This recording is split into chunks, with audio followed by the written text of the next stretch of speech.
le jeune Amara Diouf est l'avenir du Sénégal le jeune Amara Diouf kañ boo bëggee dégg-dëgg man bi ma gisee Amara Diouf jaakaaroon naa ne gisuma kenn ku mel ni Amara Diouf ba tey mais Amara Diouf bokk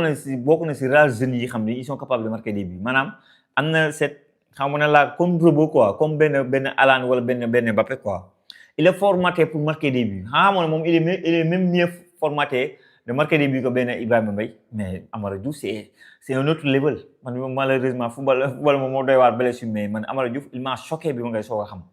il m'a complètement choqué j'ai jamais vu ça du football sénégalais d'ailleurs c'est le premier joueur sénégalais bu xamante ne à l'âge de 16 ans nga signé Adidas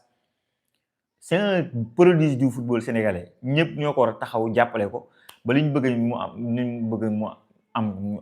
am ko ci carrière am nga xam parfois moom doo comprendre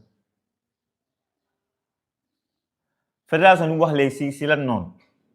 pense-tu que Nouvelle Mendy aura sa chance je pense oui Yang Sow je pense que Nouvelle Mendy pour les 2 matchs Pape Thiaw dina ko jox temps de jeu donc loolu moom c'est clair net limpide quoi c'est pas c'est ça en deuxième mi-temps wala lii mais jàpp naa dina ko jox temps de jeu maintenant même la défense à 3 boo xam ne doon nañu ko waxtaanee ça peut être une idée ça peut être une très bonne idée de mettre Nouvelle Mendy parce que ñaari match yi mooy dernier match yi ngay testé parce que yeneen match yeneen yi ça s'appelle match de préparation lii ça s'appelle même si match de préparation la mais pour moi c'est des matchs de test pour voir certains jours mais au niveau mois de mai yi ngay préparer pour mois de juin bi noonu yooyu c'est des matchs de préparation pour la coupe du monde donc foofu lu leer ngay andi lu xamante ne sa équipe la leer na c'est des équipes yoo xam ne da nga koy préparer juste pour la France préparer pour contre Norvège.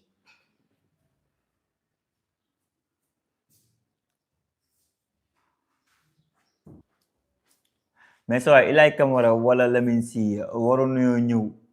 ñu noppal gars yi ñu noppal xanaa Krépin nga bëgg wax Krépin moom bon comme dafa jóge si blessé bu ñu joxoon ñu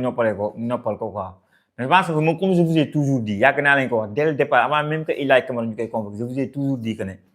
Pape Thiaw il préfère Ilay à Antoine Mendy ci li ma gis ci mbir mi ni ma koy xoole il préfère Antoine à Ilay Camara il préfère Antoine Mendy boog à Ilay Camara il préfère même Antoine Mendy à Lamine Sy de Auxerre maintenant kóolute boobu ñu jox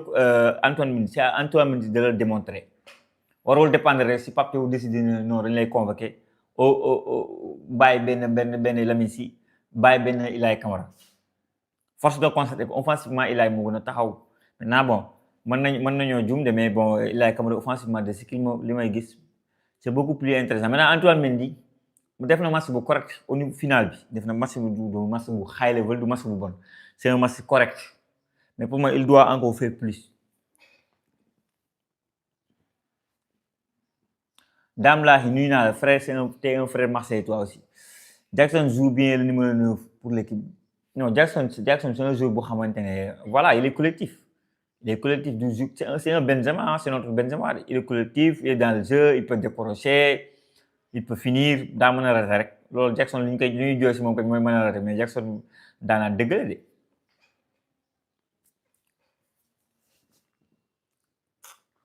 Amara Diouf nga liggéey macha allah non Amara Diouf kañ saa Amara Diouf foofu loolu Amara Diouf mentalité Mbappé laa gis ci moom loolu moo xam mu doy waar. sans question bi ñëw na ndax Bamba Dieng titulaire wala Jackson bon man je trouve que équipe type bam lay teg équipe type bi ma jàppale teg moom laa leen wax tout de suite vite fait mooy Edouard Mendy ci camp yi xam nga Kalidou Koulibaly Niakhaté El Hadji Malick Diouf gauche à droite Krépin Diatta milieu terrain Habib Diarra Idrissa Gana Gueye donc Pape Gueye en attaque mu teg Iliman Jackson Ismaïla lii laa jàpp ne Pape Thiaw moom lay teg pour le match contre Pérou mën naa ju mais loolu laa jàpp. bon man sama milieu terrain moom fekkoon si c'était moi qui choisis je mets 3 jeunes je mets Lamine Camara je mets Habib Diarra je mets Pape Gueye loolu mooy sama milieu terrain man. Gana Gueye c'est vrai que moo ngi def ay mais lu extraordinaire mais gis naa Gana Gueye gisaat Gana Gueye mënatuñu impressionné mënatul def lu gën a rëy li mu def est-ce que comprendre nga donc Gana Gueye moom il est extraordinaire intensité bi nekk premier li mu faisait toutes les def ay matchs récemment nii joxoon na passe décisif il est très bon. il a pour man def na meilleur kanam aussi rien à dire mais man sama trio au milieu pour man équipe nationale même à la coupe du monde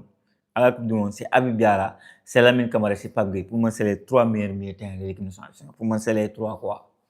Xam nga man loolu laa gis parce que Lamine Camara il est exceptionnel. Xam nga donc Pape Gueye aussi voilà rien à dire dugg na si beneen dimension quoi après finale Coupe d'Afrique bi boobu mu dugal. Habib Diarra c'est le joueur qui se projette pour man ñooñu ñooy trois milieux de terrain Sénégal maintenant nag man Gana Gueye Pape Matar ak Pathé Ciss toog si banc maintenant nag Gana Gueye expérience la leen di appelé Gana Gueye ñoom ñett ñooñu Gana Gueye expérience la leen di appelé Gana Gueye moo leen ëpp expérience loolu moom c'est clair.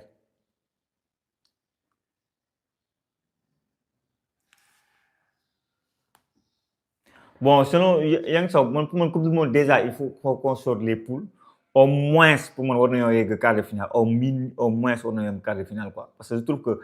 pour de la mort, pour le boss, aux études de forêt, au fur et à mesure, mais il faut jouer match par match. Pour de la mort, déjà, pire de France, voilà, il y a la Norvège ak équipe bu ndaw donc Coupe du Monde bu difficile la ñu am. Mais il faudra au moins dem quart de finale, comme en 2002. Maintenant, bu ñëwee quart de finale, on verra. L'appétit vient en mangeant après nag l'appétit bu ñëwee nag xam nga ne man non pourquoi pas dem demi-finale maintenant yeggaguñ foofu quoi c'est que man dama bëgg ñu jouer match par match Sénégal par le passé que ça soit Jeux olympiques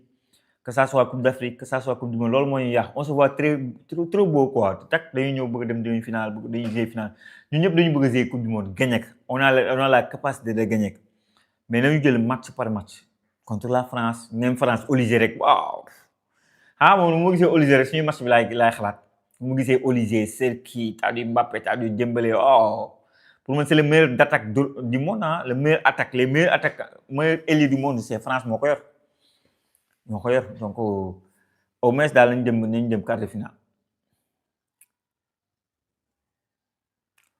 Pourquoi la nouvelle convocation de Pape Demba Diop bon c'est à Pape Thiaw a décidé que milieu terrain yi doy nañ ko et même la façon dont Pape Thiaw joue il n'y a même pas besoin de milieu de terrain yu bëri moo tax man bon gisoon naa nag pourtant mu wàññi benn attaquant renforcer le milieu de terrain dugal Pape Demba Diop.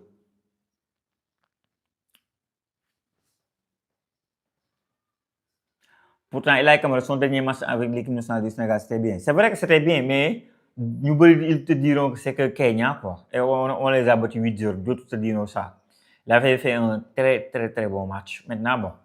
Pape Thiaw moo décidé ne Antoine Mendy moo gënal nañu bàyyi Antoine Mendy jox ko confiance parce que nag xool la lay joxe mais man moom poste doublure Krépin Diatta du lu ma jox Antoine Mendy nekk 100% yor gisewu ma ko noonu. attaque de rêve Diao Bamba Dieng Diakhone loolu mooy ce trio d'attaque quoi loolu moom mooy joueurs yu bees ñetti joueurs yu bees 4-3-3 waaw 4-3-3 kañ. César salut aussi mon frère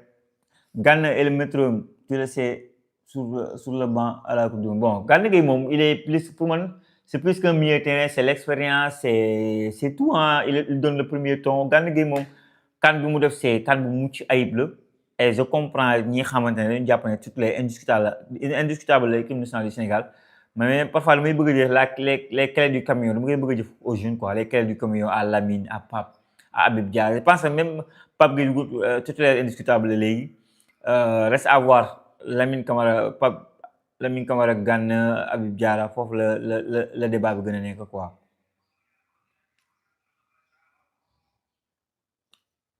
ndam rek incha allah waaw le GOAT Cristiano Ronaldo.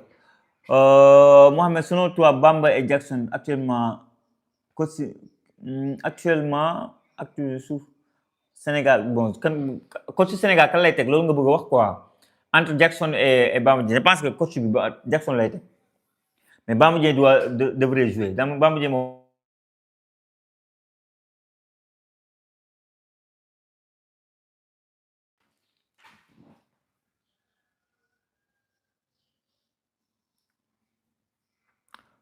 man sama attaque Mbaye Jackson Ndiaye. Antoine Mendy m'a convaincu à la finale je pense que beaucoup le sous-estiment il est très solide Yang Sow bon on verra moo tax ma ne match am du match bu bon du match bu baax match bu correct la match am bonul de.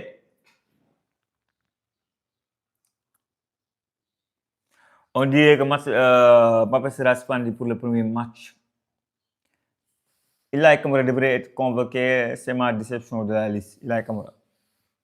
comme que c'est un match amical, est-ce que du solution ñu mettre deuxième comme boog ñu mettre deuxième équipe bi quoi mais ñu bañ a teg titulaire bi loolu nag Pape Thiaw moo koy décider maintenant bon pour man xam nga match benn bi dafa international trop parce que fi ngay jouer le contexte bi fu mu nekk la par rapport ak CAF je pense que contre Pérou lay teg bon à voir ah mën naa juum foofu mën na ko mélanger entre ñu gëj a ñëw équipe nationale du Sénégal ak les titulaires c'est à Pape Thiaw de décider en tout cas gars yi attaque bi garaaw na suñu attaque bi woppalo c'est extraordinaire est-ce que xam nga man boobu léegi man maa ngi wax mais Assane Diao dama koy fàtte ak Mamadou Diakh dama leen oublier carrément voilà oh sans compter Ibrahima Mbaye là il est là voilà suñu attaque bi doy na waar suñu attaque bi doy na waar de à moins que ñu andi système boobu mu andi woon 4-2-3-1 bi 4-2-3-1 tu mets 4 éléments offensifs avec deux nga teg 2 milieux de terrain 4-2-3-1 maanaam nga teg benn Gana Gueye Pape Gueye par exemple tu mets Iliman Ndiaye numéro 10 tu mets Ibrahima Mbaye tu mets Ismaïla tu mets Jackson 4-2-3-1 mën na nekk tu peux mettre aussi Assane Diao mais Assane Diao ku ma lay soog a jógee si blessure je pense que bon duñ ñëw jox ko confiance gars yi aimé leen live bi mu yéeg un peu yéen ñii di soog a ñëw en tout cas attaque de bu doy waar la ñoom Mohamed est-ce que Andy Diouf veut réellement jouer pour le Sénégal El Hadj Babacar Mbaye bon Andy Diouf c'est juste que bon est-ce que réellement veut jouer pour le Sénégal c'est juste que la famille voudrait que mu joue Sénégal et que comme ni ma koy waxee souvent bu leen fàttali ne Waly Diouf maanaam magam joué na équipe nationale du Sénégal local la famille daal voudrait que mu joue Sénégal mais peut-être que amuñu fenn fu ñu déggee ñu ne moom mu wax ne dafa bëgg jouer Sénégal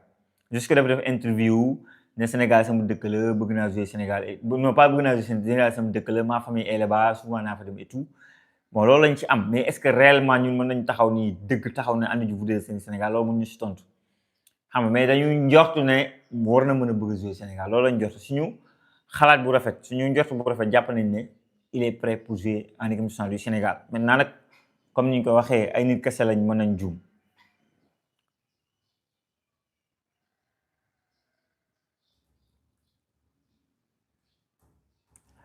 Antoine se sent plus à l'aise à la défense qu'au poste de latéral non moo tax Nice day jouer axe day jouer dans la défense à 3 day jouer latéral droit mais il axe sax la tane boo koy xool